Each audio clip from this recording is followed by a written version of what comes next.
So good afternoon, everybody. Today we are going to learn about anti-anginal drugs, and this class is broadly divided into two parts. In this first part, we will know about the basic definition of angina, what actually angina is, what are the types of angina, and then we will try to understand what is the basic pathophysiology behind the angina attack or the pain that occurs in angina attack. And once we have understood the basic pathophysiology of angina, we will try to understand what are the different drugs that are available and how they are basically used for treating those pathophysiological aspects that happens in angina pectoris. And once we have known what are the drugs and how they treat the pathophysiology of angina, we will see the classification of the anti-anginal drug.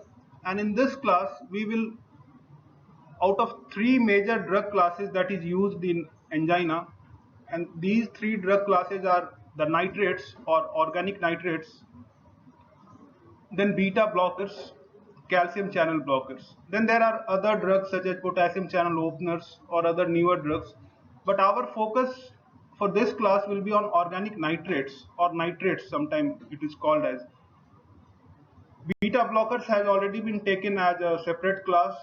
Calcium channel blocker has already been taken as a separate class. But in the next class, we will focus on their role as far as angina pectoris is concerned, apart from the other drugs.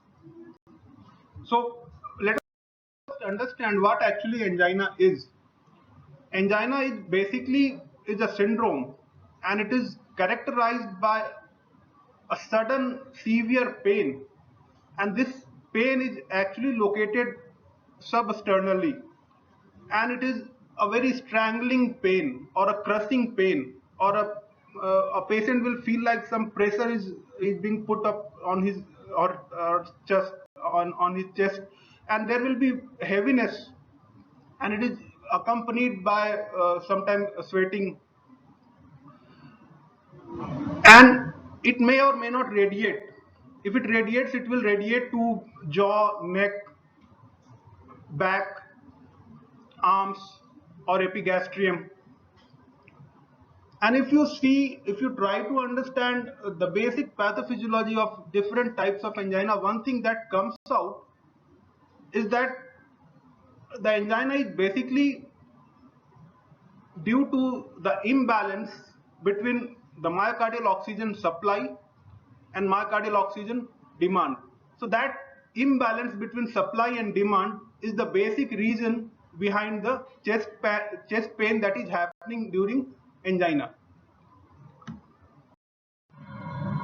So the decreased supply mostly is due to the coronary atherosclerosis.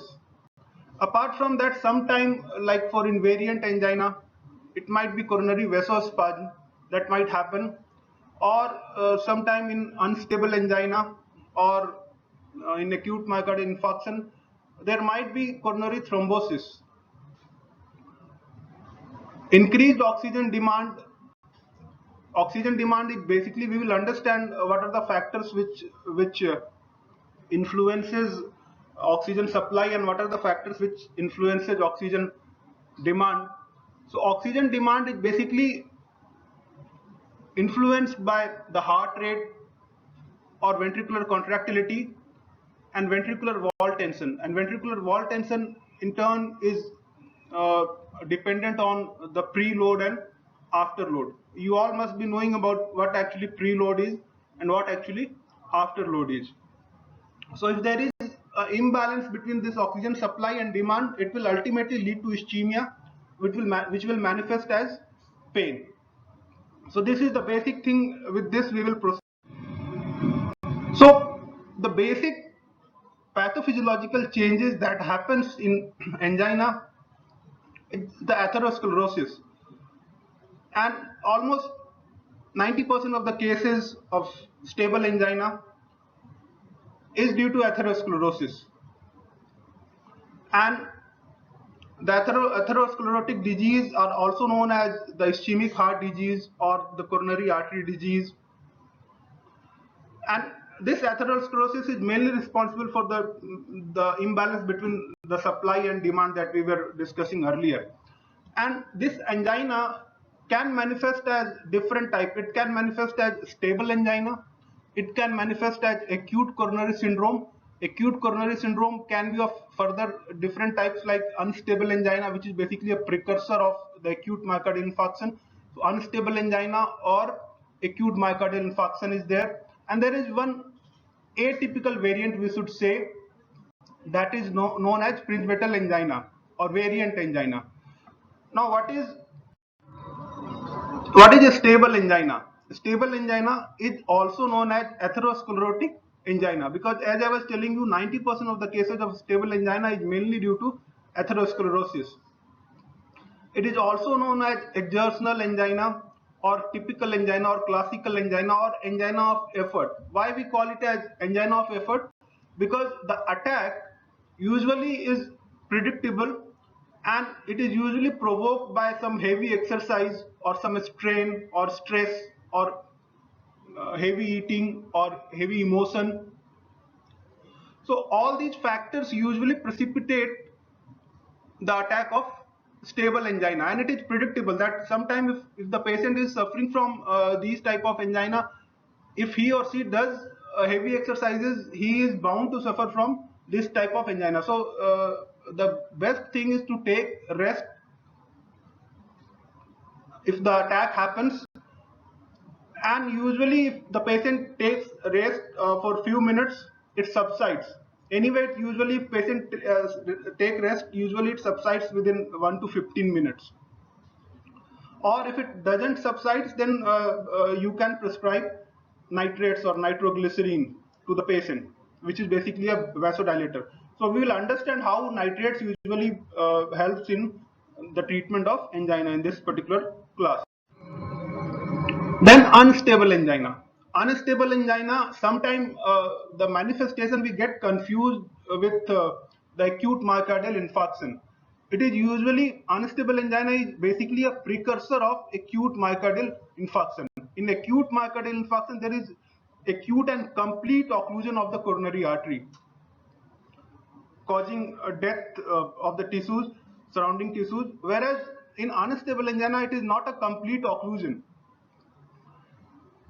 And in an unstable angina is usually immediate precursor of the acute myocardial infarction. Unstable angina, that's why it is known as pre-infarction angina. And in contrast to the stable angina, which usually happens after heavy exercises or heavy emotion or heavy workout, this unstable angina can happen even at rest. That's why we call it as angina of rest or angina at rest. And it is usually due to rupture of the atherosclerotic plaque. And once the atherosclerotic plaque ruptures, the cascade of event follows it. It is followed by the rupture of atherosclerotic plaque, and then the platelet aggregation happens at the site of rupture. Then vasospasm happens, and then leading to formation of clot. So ultimately, all these events might get uh, precipitated, and it usually happens at rest, and this is then the other type is acute myocardial infarction. In acute myocardial infarction, there is a complete occlusion, and if it is not treated at a time, it might even lead to death. So we will understand about treatment of unstable angina, myocardial infarction in the next class, wherein we will discuss in detail about the pharmacotherapy of angina pectoris. In this class, the basic focus is on understanding the pathophysiology of angina and one major class of anti-anginal drug, that is organic nitrates. In this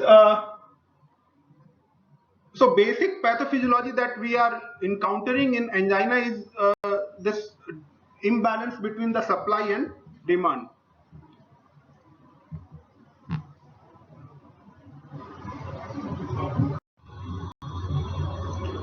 Now let us first understand what are the factors which influences oxygen demand or myocardial oxygen demand. Myocardial oxygen demand basically are determined by three major factors. There is a fourth factor also, but we will focus on the three factors. And what are these three factors which influences myocardial oxygen demand? First is ventricular wall tension. Ventricular wall tension is determined by both preload, which is also known as end diastolic pressure, and afterload, which is also known as end systolic pressure. So both preload and afterload usually affects the ventricular wall tension. Then the second factor is the heart rate. Then the third factor is the contractility of the heart, or that is the inotropic state of the heart. And the fourth factor or minor factor is the myocardial metabolism. So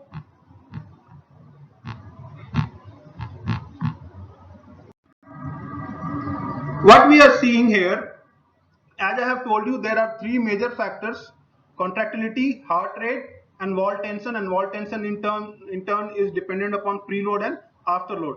So mostly oxygen demand is increased if there is increased heart rate or increased contraction of the heart, or if there is increased ventricular wall tension, which means actually if there is increased preload or increased afterload or both. So the basic strategy to decrease the myocardial oxygen demand is to decrease the contraction of the heart, to decrease the heart rate of the heart, and to decrease the ventricular wall tension. And you can decrease the ventricular wall tension by decreasing the preload and afterload. So this is how you can control the myocardial oxygen demand. Then second thing, what are the factors which influences the myocardial oxygen supply? Myocardial oxygen supply is basically determined by the coronary artery blood flow. Coronary artery blood flow is the major determinant of the myocardial oxygen supply. And one thing you should remember is coronary blood flow is essentially negligible during systole. Coronary blood flow is basically determined during diastole. So coronary blood flow is basically determined by the perfusion pressure during the diastole, which is also known as aortic diastolic pressure, and the duration of diastole, and the coronary vascular resistance. Okay, so this duration of diastole or the aortic diastolic pressure, apart from the coronary vascular resistance, are the major factors which influences myocardial oxygen supply. And now let us see what are the factors which influences coronary vascular resistance.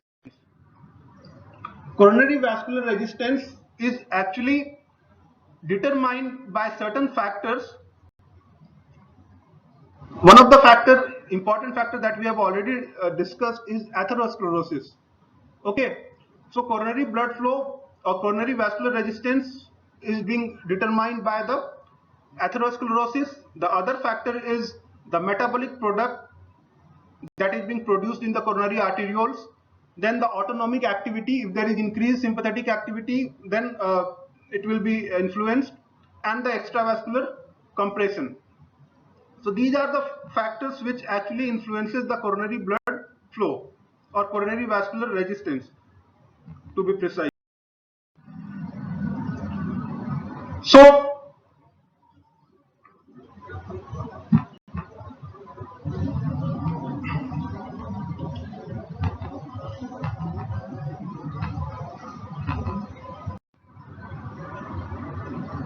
So if we need to treat, say for example, if we need to treat stable angina, our focus should be what? Our focus should be to increase the myocardial oxygen supply, and to decrease the myocardial oxygen demand. And how we can, say for example, we have to increase the myocardial oxygen supply. How we can increase the myocardial oxygen supply? By increasing the myocardial blood flow. and we can increase the myocardial blood flow simply by dilating the coronary arteries and the arterioles. Okay, and it will simply increase the oxygen supply. So that is the one strategy. Then the second strategy is to decrease the oxygen demand. And how we can decrease the oxygen demand? By decreasing the preload or afterload, or simply by decreasing the heart rate. So these are the things through which we can simply treat angina pectoris. And the major drug classes that I have told you, whether it is organic nitrates or beta blockers or calcium channel blockers, they simply works by one or more of these mechanisms. Okay, so we have major drug classes. As I have told you, we will focus on three major drug classes: nitrates or organic nitrates. Organic nitrates, they vasodilate, they do coronary vasodilation, and also to an extent they are also cardiac depressants. No, not cardiac depressant. Cardiac depressant, calcium channel blocker. Calcium channel blocker is vasodilator and cardiac depressant. Particularly if you take an example of verapamil here. Then we have beta blocker. Beta blocker basically is a cardiac depressant, and this is how it helps in the treatment of angina.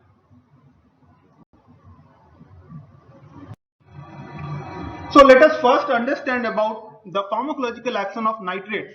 We will discuss it in detail, but just a summarized version I am showing you. See, nitrates decreases both preload as well as afterload, and it also increases the blood flow to the coronary areas, or it redistribute the blood flow to the coronary vessels by dilation of large coronary vessels. So how it decreases the preload? It decreases the preload by relaxation of capacitance vessels, ultimately leading to the venodilation, ultimately decreasing the pooling of, ultimately pooling of blood is being done, ultimately decreasing the venous return, and it leads to decreased preload. And this decreased preload ultimately decreases the cardiac work, and if cardiac work is decreased, the oxygen demand will automatically get reduced. Then it also decreases the afterload by relaxation of the resistance vessels. So it leads to arterial dilation. So there is decreased peripheral vascular resistance.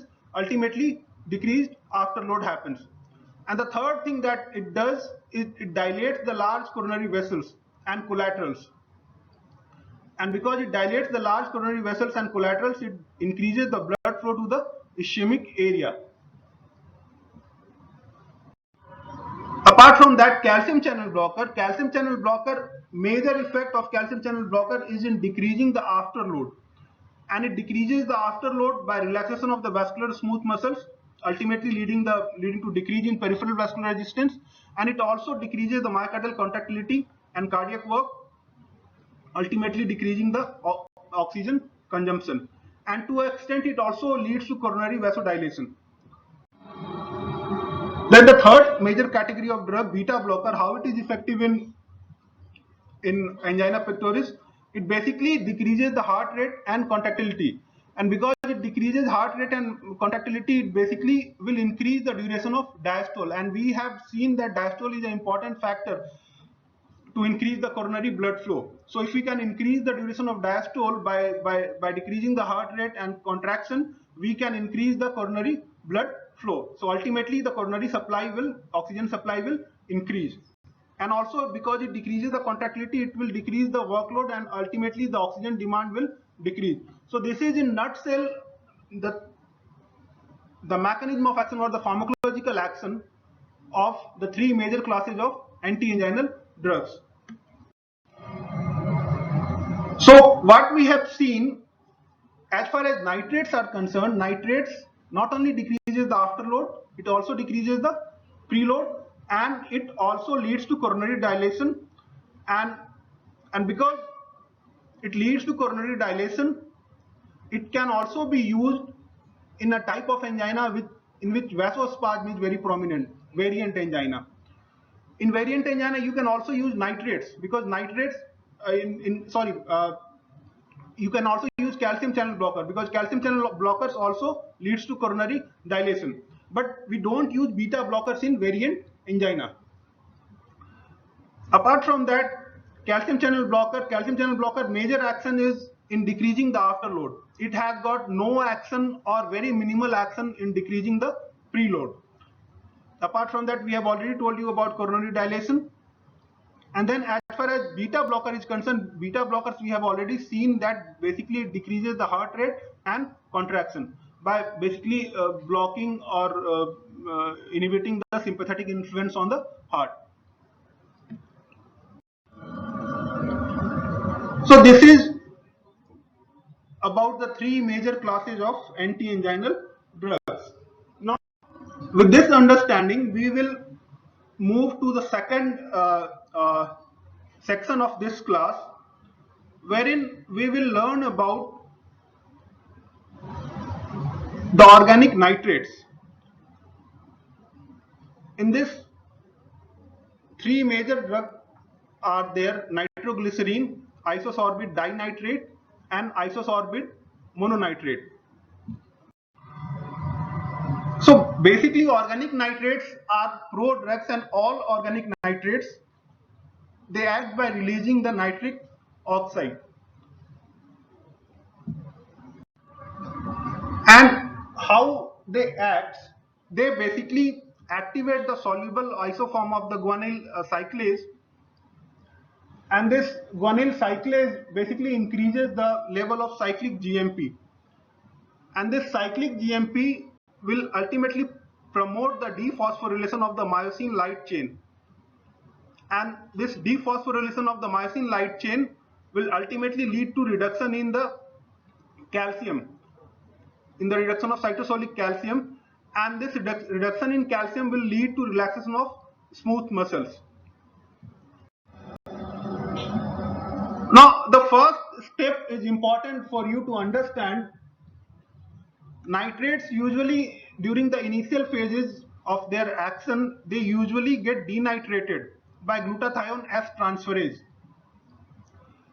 and this denitration of nitrate usually releases nitrite ions, and this particular initial step usually requires the SH group, and this nitrite ion is then converted into nitric oxide, and this nitric oxide then actually activates the guanyl cyclase, and this again this guanyl cyclase then will do the next action that we have discussed.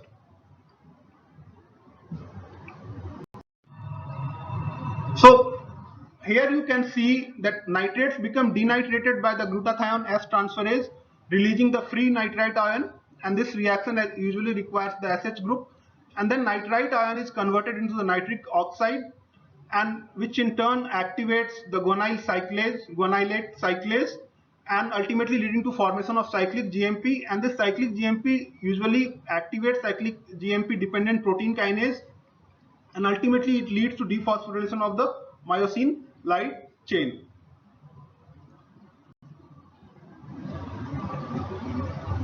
And ultimately leading to smooth muscle relaxation.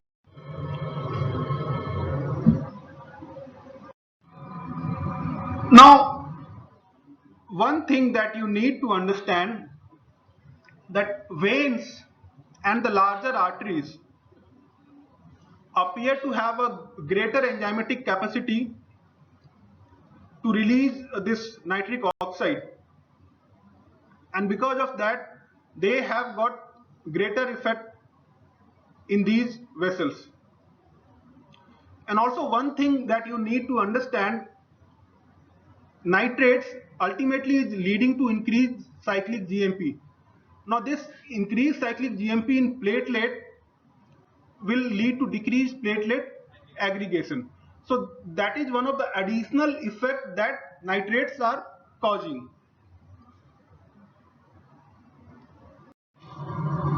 So let us understand, we have already briefly discussed how nitrates acts, or what are the pharmacological actions of nitrates. So as I have told you, the action of nitrates are more on veins compared to the arteries. So it leads to dilation of veins. So dilation of veins leads to peripheral pooling of the blood. So this peripheral pooling of blood, what it will do? It will lead to decreased venous return. So preload of the heart is reduced. So if preload of the heart is reduced, it will lead to the end-diastolic pressure being reduced, and ultimately the cardiac work will be reduced. So there is one formula which is known as Laplace law.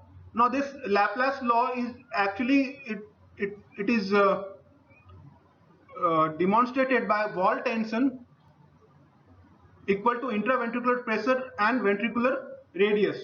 Now what these nitrates are doing, they are usually decreasing the intraventricular pressure, and they are also, because of reduction in the preload, they are also decreasing the end-diastolic size and ultimately decreasing the fiber length. So ultimately less wall tension will be generated, that will be needed for the ejection.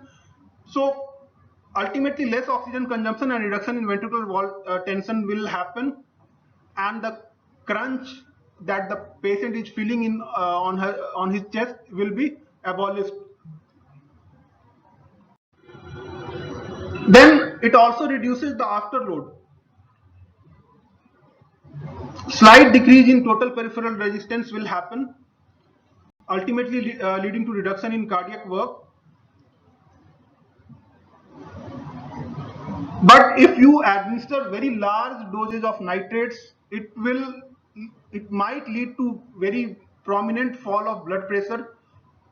So it might be manifested by the orthostatic hypotension or hypotension followed by the reflex tachycardia, ultimately increasing the cardiac work, and it might in turn might precipitate the angina. The third action is the increased myocardial perfusion, and increased myocardial perfusion basically happen because of this dilation of the bigger coronary vessels and collateral vessels all over the heart, and ultimately leads to redistribution of blood in the myocardium. Now you can understand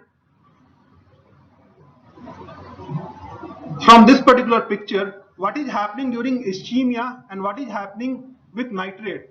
What changes that you are noticing?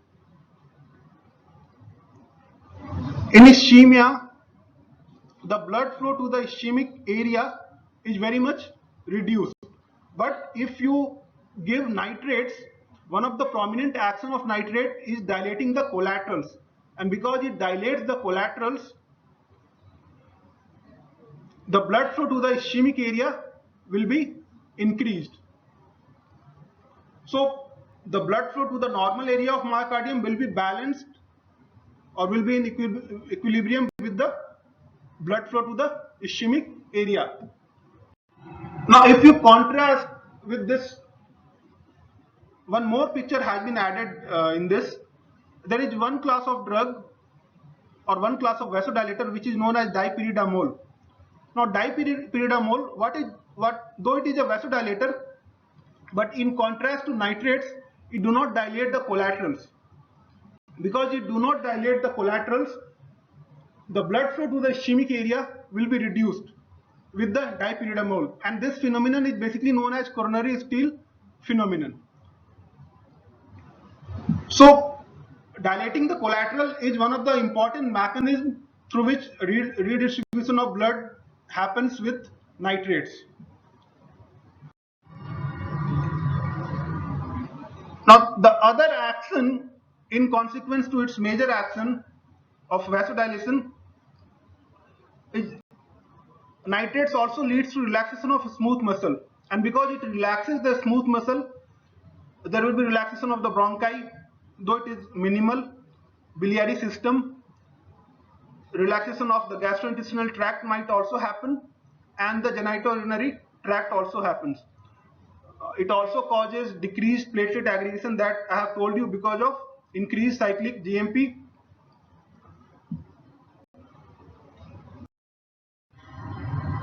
So if I ask you how nitrates helps in the treatment of angina, by dilating the coronary arteries, yes, very good. By inhibiting the, yes, yeah, by decreasing the preload, by decreasing the afterload, very good. So the thing is, by doing all these things, it is basically recorrecting the supply demand imbalance that has happened in angina pectoris. So it is basically increasing the myocardial oxygen supply by dilating the large coronary vessels, by redistribution of the blood flow to the ischemic region, and by dilation of the collaterals. And it is also decreasing the myocardial oxygen demand by decreasing the cardiac work, basically by venodilation of capacitance vessels, ultimately leading to decreased preload. And also it decreases the afterload by dilating the, yeah, so ultimately decreases the peripheral vascular resistance.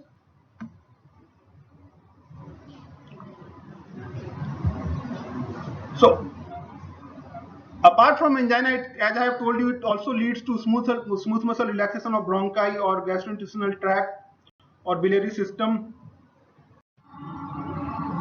So major therapeutic uses of nitrates are angina pectoris. As I have told you, it can be used in stable angina. It can also be used in variant angina, and also it can be used in unstable angina.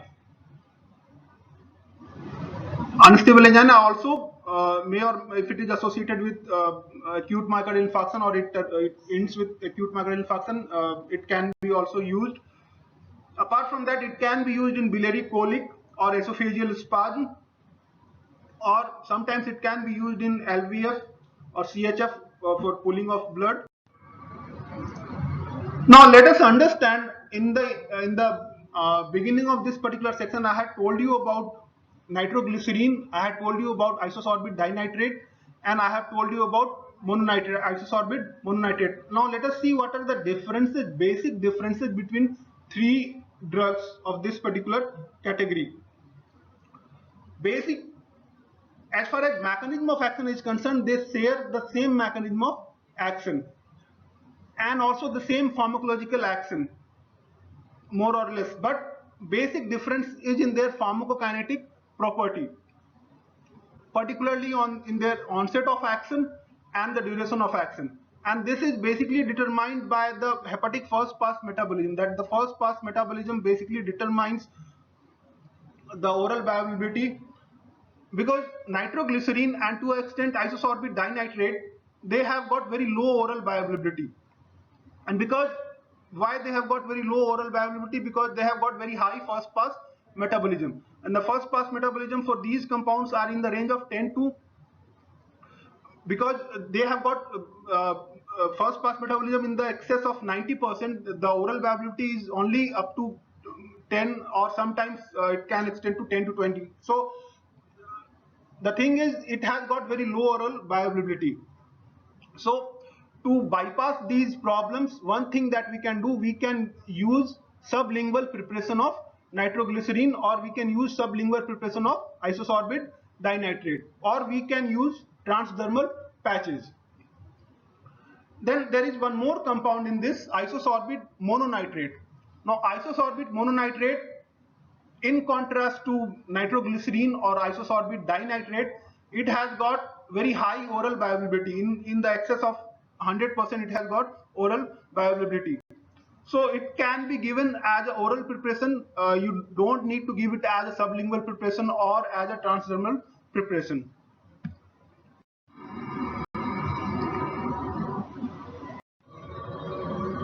So if you classify nitrates, we can classify nitrates into two broad categories. One category is a rapidly acting nitrates, and one category is long acting nitrates. In the rapidly acting nitrates, we put up nitroglycerin, which is also known as glycerol trinitrate, and it is usually given by the sublingual preparation, and it is usually used for terminating the acute attack of angina. Then the second category is long-acting nitrate. In the long-acting nitrate, we put both isosorbate dinitrate as well as isosorbate mononitrate, and it is long-acting nitrate are basically used for chronic prophylaxis of angina. Now, see what is the difference between this glycerol trinitrate or isosorbate mononitrate and isosorbate dinitrate. Usually, this glycerol trinitrate is usually denitrated in the liver first to the isosorbate dinitrate, and then this isosorbate dinitrate is converted into isosorbate mononitrate. And both these isosorbate dinitrate and isosorbate mononitrate, they retain the anti-anginal property same as that of the glycerol trinitrate, but the only thing is that they have their T half is prolonged. Their T half is in the range of, for mononitrate it is in the range of 4 to 5 hours, and also the oral viability is increased for mononitrate. So ingested orally, all except isosorbate mononitrate undergo extensive first pass metabolism. So that I have already told you, organic nitrates are lipid soluble and well absorbed from the buccal mucosa, intestines, and now if you compare the pharmacokinetic properties of these compounds, for nitroglycerin the oral viability is less than 1%. For isosorbate mononitrate the oral viability is relatively more compared to the nitroglycerin. It is in the range of 20%. For isosorbate mononitrate it is approximately 100%.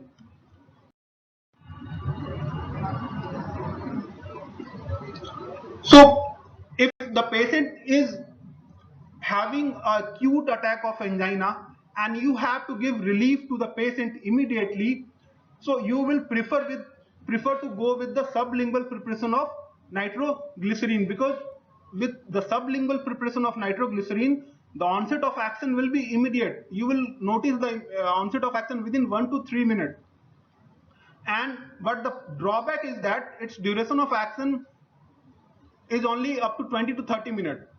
So the maximum action will remain up to only 30 minutes. So because its maximum action will remain only up to 30 minutes, you cannot use it for chronic prophylaxis or for maintenance therapy.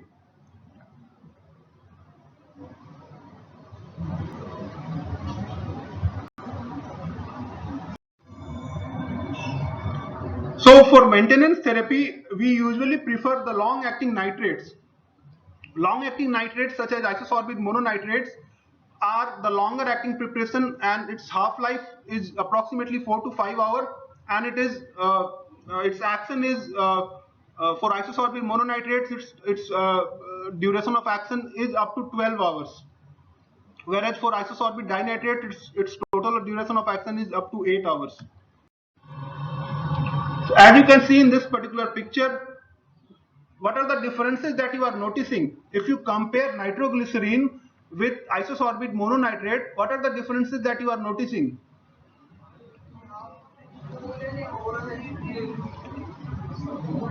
One thing that you are noticing is that isosorbate mononitrate is available as an oral preparation, whereas you need nitroglycerin as a sublingual preparation first, sublingual preparation to bypass the first pass metabolism, and it will give you rapid onset of action. But the drawback is that with nitroglycerin the maximum duration of action will be up to 30 minutes, you can say 25 to 30 minutes, 20 to 30 minutes. But with isosorbate mononitrate it is extended up to 12 hours. So nitroglycerin can be used as a for treatment of acute attack of angina, and mononitrate can be used for chronic prophylaxis. Now what about isosorbate dinitrate? Isosorbate dinitrate can be used for both. It can be used for treatment of acute attack of angina, because if you see, its onset of action is within 5 minutes, and the oral slow release formulation gives you the action up to 8 hours.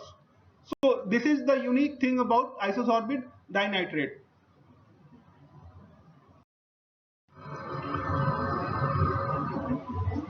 Now, nitrodilators is a broad term. Like if you have read about antihypertensive drug, you might have read about sodium nitroprusside. Sodium nitroprusside is used in hypertensive emergencies. So that is also coming as it's categorized as nitrodilator. But sodium nitroprusside do not need those enzymatic reactions, those initial enzymatic reactions that we require for release of nitrate with organic nitrate is not needed with sodium nitroprusside. In that, automatically nitrate is released, nitric oxide is released.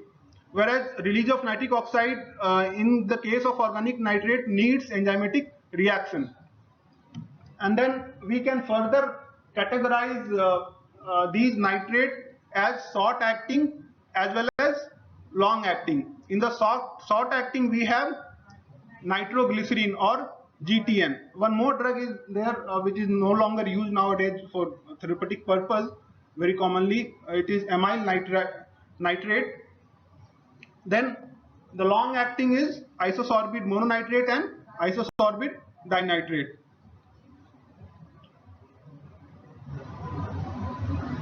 So these nitroglycerin have got rapid onset of action, can be used sublingually for treatment of acute attack of angina. Then the long acting one such as isosorbide mononitrate, they are used for long term prophylaxis.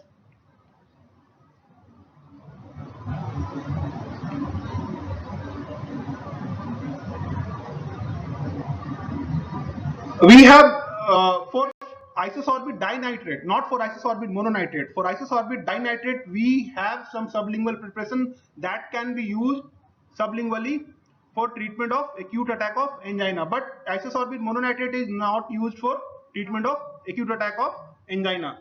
Then we have also IV preparation of GTN that can be used in cases of unstable angina or in cases of acute myocardial infarction, or sometimes in heart failure.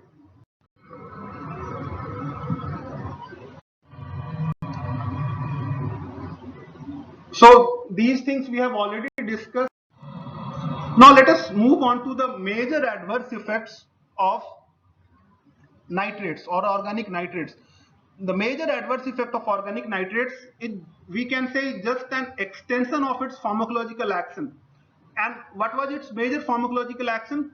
Its major pharmacological action was vasodilation, and its adverse effect that we commonly see in routine clinical practice is mainly due to excessive vasodilation.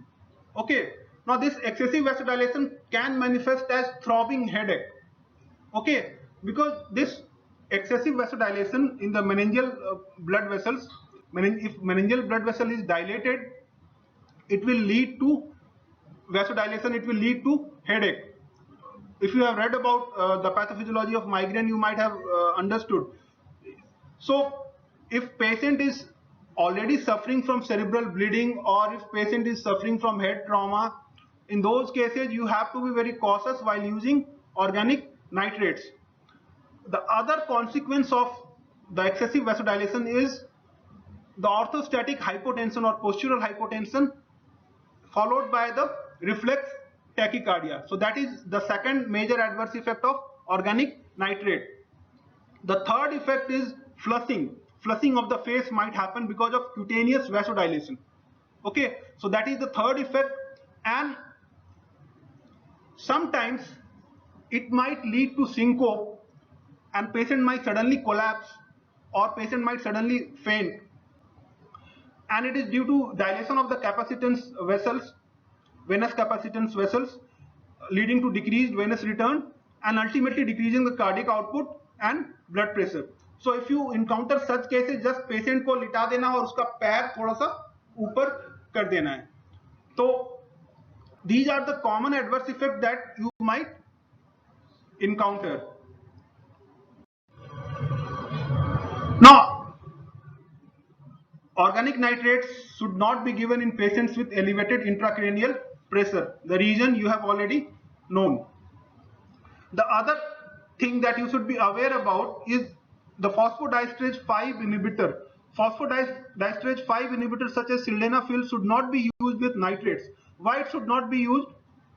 Because nitrates, we have seen in their mechanism of action, what they are doing ultimately, they are increasing the cyclic GMP.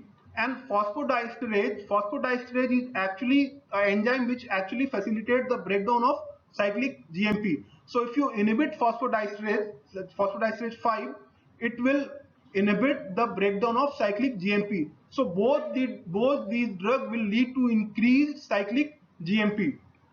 So it will produce synergistic effect. So synergistic relaxation of vascular smooth muscle, and it can lead to very dangerous hypotension. So if at all the patient is taking both these drugs, there should be a gap of certain hours, preferably 6 to 8 hours, and then the patient can take, or preferably they should not be prescribed at the same time. So as you can see here, cyclic GMP is what actually needed for the action of nitrates, and cyclic GMP is basically degraded by the phosphodiesterase enzyme. But phosphodiesterase 5 inhibitor, they usually inhibit the breakdown of cyclic GMP, so they will increase the level of cyclic GMP. Ultimately, they will potentiate the effect. Both the drugs will potentiate the effect, and they will lead to synergistic effect, ultimately leading to fall in BP and decreased coronary perfusion, and myocardial ischemia can happen. You will counteract this tolerance. It is usually advised that there should be a drug-free interval.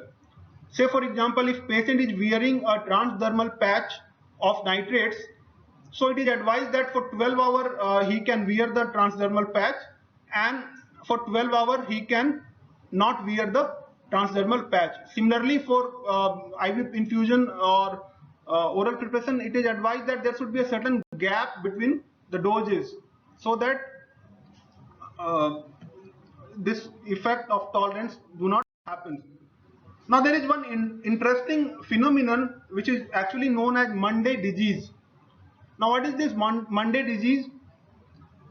Usually what has been seen in a factory workers who are exposed to nitrates, like in any factory where nitrates are being prepared or nitrates is being used for some industrial purpose or some medicinal purpose, and it is being manufactured in those factories. The workers, the factory workers there, while they go to their work on Monday, when they are initially exposed, on the first few days, they will develop the typical side effect of like dizziness, tachycardia, headache. Okay, but after 2 or 3 or 4 days, they will develop tolerance, or vice versa. Say for example, if a patient has for a first week he has started working. For the first week when he got exposed to nitrates, he got very serious headache, okay, or tachycardia or dizziness. Then he took a week, on weekends he didn't go to the factory, he took a rest in his home. So by that time he again became normal, okay. Then again when he went to the factory on Monday, then he start again feeling that severe headache, tachycardia and other manifestations. So usually it is basically a phenomenon of a tolerance that we are seeing or we are noticing in day-to-day clinical, day-to-day practice or day-to-day life. And this particular phenomenon is actually named as Monday disease. It is basically we can say as an occupational hazard that happens to a factory worker who is working in nitrate factory.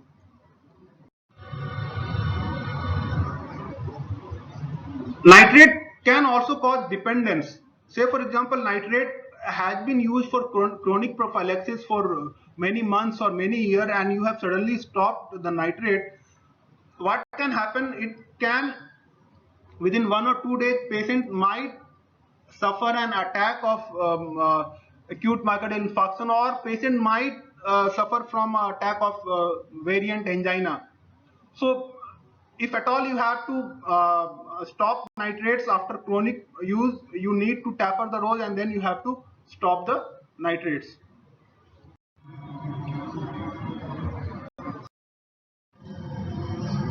So the last slide, what are the precautions that you need to take during nitrate therapy? One thing that I have told you about nitrate tolerance. Okay, so if at all you need to give high dosage, or if you need to give nitrates for a longer period, there should be a gap between the doses or the exposure. So ideally it should be of 10 to 12 hour gap should be there. Then if you have used nitrates for longer period, do not stop it suddenly. Okay, then uh, one thing that I had not told you, that the glycerol trinitrate is usually a volatile substance, and it must be stored in a cool place, and it should be stored in a tightly capped dark container, and its shelf life is only 6 weeks after opening the container. Then if I ask you to name certain conditions wherein we should not use nitrates, what might be those conditions? Yes, very good. If there is patient is suffering from increased intracranial pressure or cerebral hemorrhage or head trauma, you should not administer nitrates. And also you should not give both sildenafil, which is a phosphodiesterase 5 inhibitor, with nitrates, because it might precipitate fall in BP leading to myocardial ischemia. So there should be a gap between giving nitrates and with the phosphodiesterase 5 inhibitor. We will continue this class in the next class that we will be taking on tomorrow. So thank you.